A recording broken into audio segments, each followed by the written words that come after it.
این بارگه شکسته شود و یا اگر که ره کرب و بلا بسته شود، چنان زنم به پیکر قاسم شاه را که بند وجودش ز هم گسسته شود. حکم دفاع از حرم ز شاه نجف دارم، به امر رهبرم همار جان به کف دارم.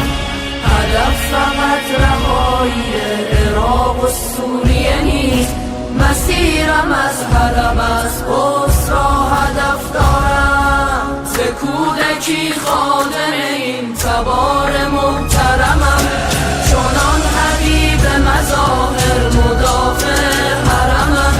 کنار لشکر عشاق حسین هم قدمم.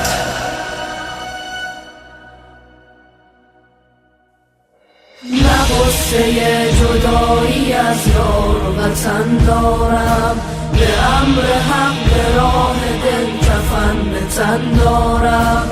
پریدن از قفس که بال و پر نمیخواهم، عشق از بال پریدن همان که من دارم. ذکر لبم یا زینب به دلم واهمه نیست، پسرم جز زیارت حسین فاطمه نیست.